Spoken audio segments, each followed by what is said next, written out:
Eternatus is an absolutely insane Pokemon.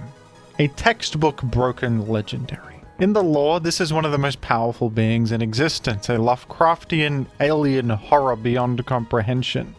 In the Pokemon Sword and Shield games, this serves as the final boss with its own Eternamax form, which is absurdly overtuned. In competitive, this Pokemon is unsurprisingly outstanding. I mean, look at these stats. These are ridiculous. It has 140 base HP, an enormous 145 special attack, and even 130 base speed. This thing has everything. Speed, bulk, firepower, and its move pool is outstanding too. With everything you want. It has recovery, a wide variety of special attacks. It's an absurdly powerful Pokemon. There's no denying it. So why then do I feel like Eternatus is kind of forgettable? After all I've just said, all of the things Eternatus has going for it, I feel like it's one of the more forgettable legendaries in recent years. It certainly doesn't help that Eternatus came out in the same generation as Zacian-Crowned, who is probably the most talked about legendary of Gen 8. Zacian-Crowned is one of the most powerful Pokemon we have ever seen in the entire world, with its stats, typing, move pool, everything about it being so beyond anything we had ever seen at that point. We also had Calyrex-Shadow Rider in Generation 8, yet another one of the most powerful Pokemon ever released. It's possible they went a bit too far with these Gen 8 legendaries, because Calyrex-Shadow is also insane. 165 special attack and 150 base speed, as well as the ability Grim Neigh, which is basically a special attacking version of Moxie on this Pokemon. That seems fine. And the exclusive move Astral Barrage, a 120 power ghost type special attack. Eternatus is also among the most powerful Pokemon we've ever seen, but it feels a little bit overshadowed by these two. And most importantly of all, it's a little bit less interesting than them. Calyrex-Shadow Rider and Zacian-Crowned are fairly unique for broken box legendary type Pokemon. Eternatus, on the other hand, does feel a little bit plain, at least to me. This is yet another dragon type with the ability Pressure. There are so many of these at this point, it's kind of silly.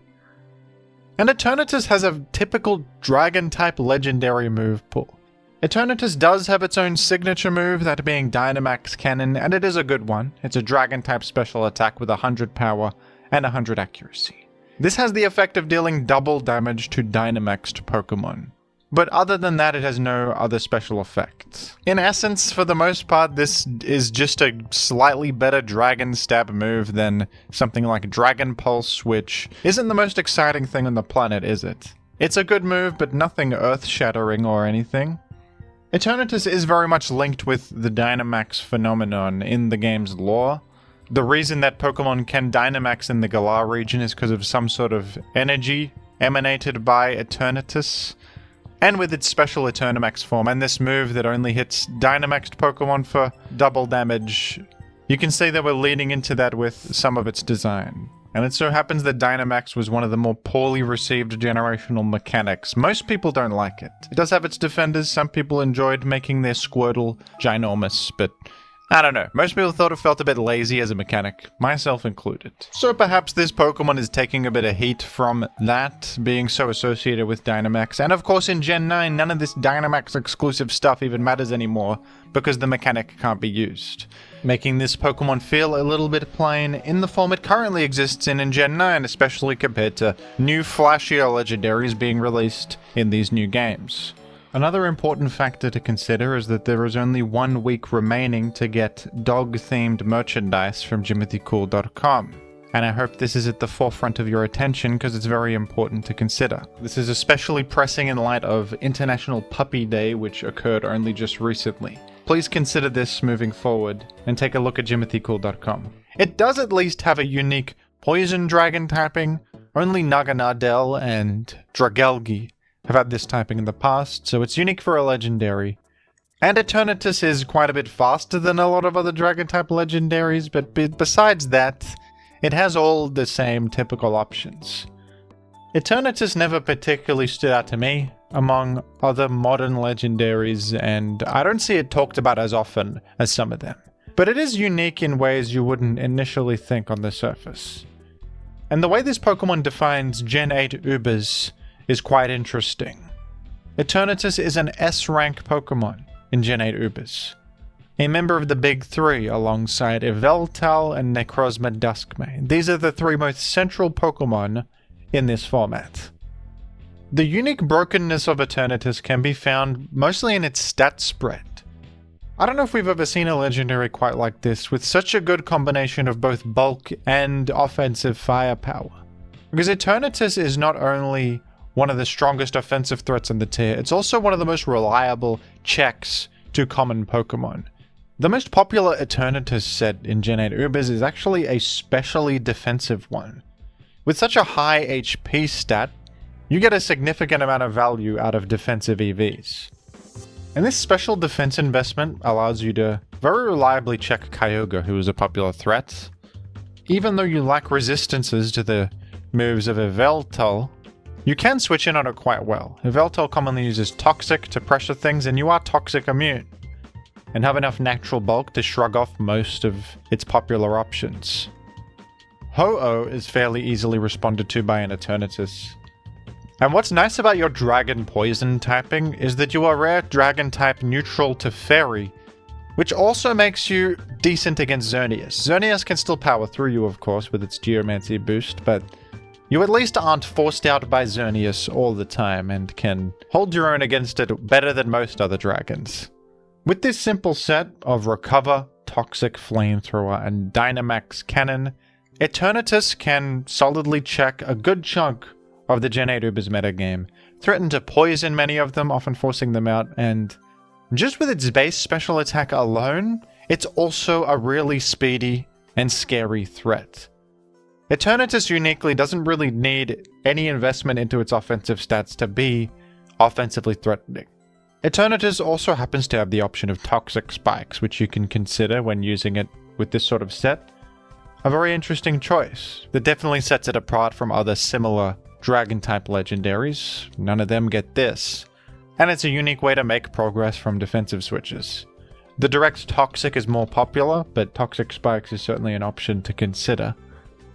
Despite having fairly simple and even derivative traits on the surface, as a typical overtuned Dragon-type legendary, the role Eternatus fills in the Gen 8 Ubers metagame is actually pretty unique when you actually play it, and I would argue this is a healthy Pokemon for the format.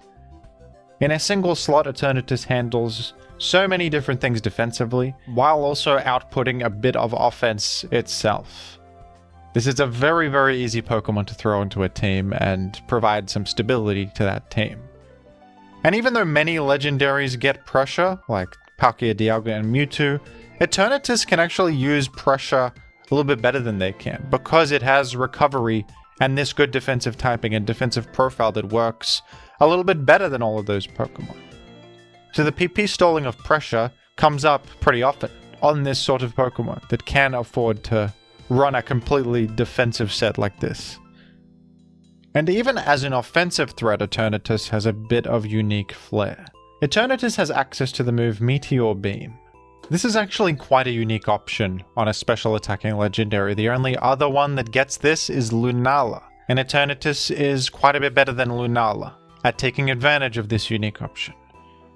Meteor Beam is a 120 power rock-type special attack, and it's an attack that requires you to charge. On the first turn you use Meteor Beam, you won't attack yet.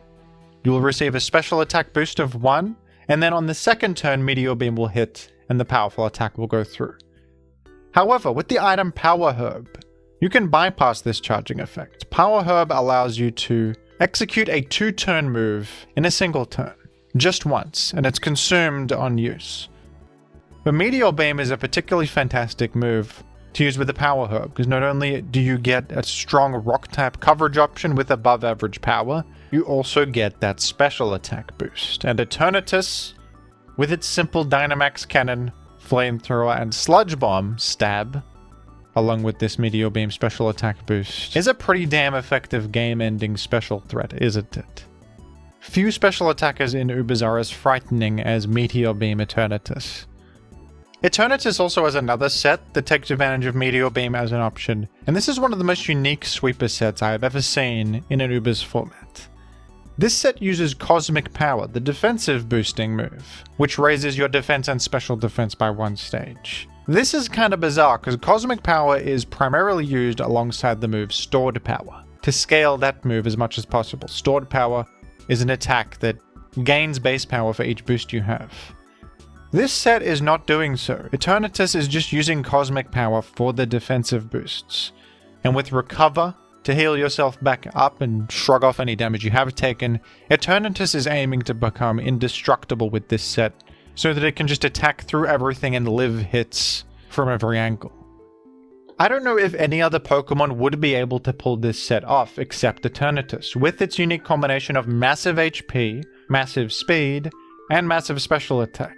Eternatus having all these things means that it can quickly ramp up in its defensive boosts to the point where it is unkillable, heal it all the way back. It is also immune to Toxic, conveniently, one of the most common ways to deal with a Pokemon like this.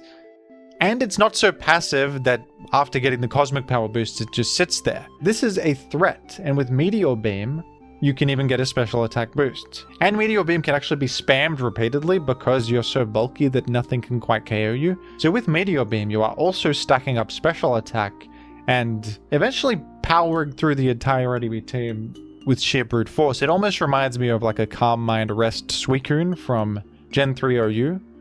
That kind of Pokemon that just ramps up in defensive and offensive boosts to the point where it destroys everything. But isn't this such a unique take on that concept, with Cosmic Power and Meteor being the source of that late game indestructible status? I've never seen a set like this, and it's an example of how Eternatus is unique in ways you wouldn't expect. Once again, on the surface, not that exciting of a Pokemon compared to its peers in the same generation, but who the hell has a set like this? Cosmic Power, late game sweeper.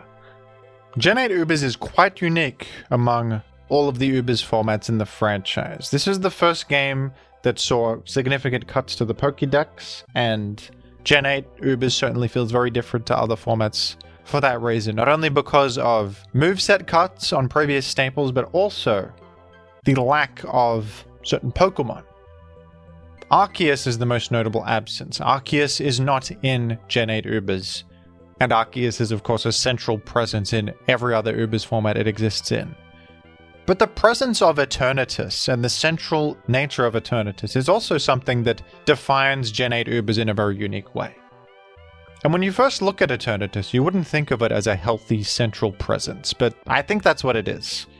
And I actually think part of the appeal of Gen 8 Ubers and what makes it a unique format is the impact of Eternatus and how it shapes things around it. Eternatus returned to the game in Gen 9 Ubers, and unsurprisingly it remains a strong and viable Pokemon. It's not quite as ubiquitous as it was in Gen 8 though. It still has an impressive A+ rank, a very good rank, but this time Calyrex and Zacian-Crowned are the two top dogs of Ubers. The specially defensive set that is so effective at coming in against Kyogre remains its most popular set in Gen 9, unsurprisingly. Toxic Spikes has risen in popularity as an option because it is more likely to do something. I mean, in Gen 8 Ubers you could use it, but the thing is that the enemy probably is going to have an Eternatus on their team, so they have a very easy Pokemon to come in and eliminate the Toxic Spikes. In Gen 9 Ubers, Eternatus is still common, but not so common that you expect it on every team. Therefore, Toxic Spikes is a little bit more likely to be effective, as it's fairly likely the enemy won't have a poison type at all to soak the Toxic Spikes. A new set that we've seen prop up in Gen 9 Ubers though is Choice Scarf Eternatus. In Gen 8, this speed benchmark provided by the Choice Scarf was not as important, but in this environment, Eternatus is now able to outrun important enemies like Calyrex and Zacian-Crowned, which it previously wouldn't be able to.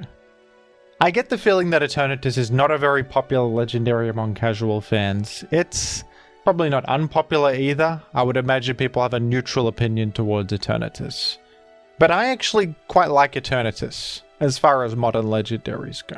I think Eternatus is a good example of small little things making a big difference in a Pokemon's identity. On the surface, this Pokemon doesn't have a distinct identity. There's no flashy ability exclusive to it, or crazy signature move, or anything that really makes it stand out in particular, but As we've explored, Eternatus does stand out quite a bit from other Pokemon that seem similar. Eternatus has traits that make it operate as a special wall very effectively, which you wouldn't necessarily think of it at first glance. Eternatus thrives as a response to other Pokemon around it rather than being the Pokemon you need to respond to. I also think its visual design is kind of fun and out there. You may think it's a bit over-designed and ridiculous, I wouldn't blame you, but I appreciate that they made something sort of freaky looking and Lovecraftian. I like that. You may not have expected a positive evaluation of Eternatus upon clicking on this video, but perhaps this is a reminder to not judge a book by its cover in many different contexts. What do you think of Eternatus though? Do you like it? Dislike it? Let me know down below in the comments, and thank you for watching.